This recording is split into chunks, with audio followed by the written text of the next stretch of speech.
Most patients seeking health care for a back problem either have severe pain, are getting worse, or simply not improving. Patients want to know, what is causing my pain? How long will it last? What can you do for me? What do I have to do? The modern approach to managing spine problems involves reassurance and reactivation. Most back problems are simple, uncomplicated mechanical disorders. Once diagnostic triage has been performed to rule out serious causes such as tumor, infection or fracture, or nerve root compression, the patient should be reassured that the prognosis for speedy recovery is excellent.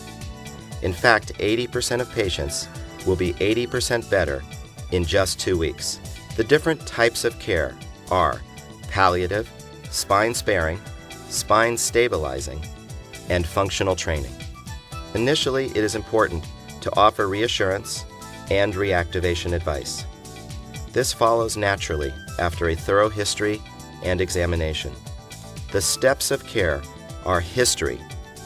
Identify the patient's functional goals or activity intolerances. Examination. Identify the patient's capabilities. Rehabilitation. Identify the self-care methods which enhance the patient's functional abilities and tolerances. Functional endpoint of care or goal. Remove activity intolerances associated with pain. Means. Restore function by enhancing capabilities or reducing impairments. In particular, teach the patient self-care treatments to achieve this. The most important thing is to find out what activities are limited because of the patient's pain. This is our goal. Then we want to perform tests which reproduce the patient's characteristic symptoms. This provides an outcome-based, bulletproof way to efficiently audit the results of treatment. Finally, it is crucial to place the determination of self-treatment strategies as the #1 priority in patient care.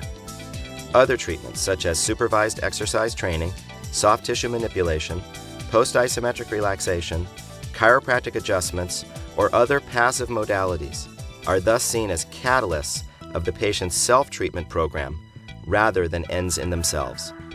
By this means, active interventions such as ergonomic advice, stabilization, or functional exercise can all be viewed through a McKenzie prism of pre- and post-treatment audits of the patient's mechanical sensitivity. The most unique feature about a self-management approach is that care is framed so that the patient attributes their success to self-care rather than practitioner care, and thus gains confidence and self-efficacy that their symptoms are truly under control. Many patients are insufficiently motivated to make self-treatment a priority. In such instances, it is wise to focus on tissue-sparing strategies rather than tissue-stabilizing ones. However, the beauty of the outcome-based stratagem is that the movements or positions which reproduce the patient's pain are always found first and used as an audit to prove to the patient the value of the self-care prescription. Additionally, behavioral modification research indicates that a few simple steps significantly enhance compliance. First, an explanation of the risk to the individual of not performing the self-treatments.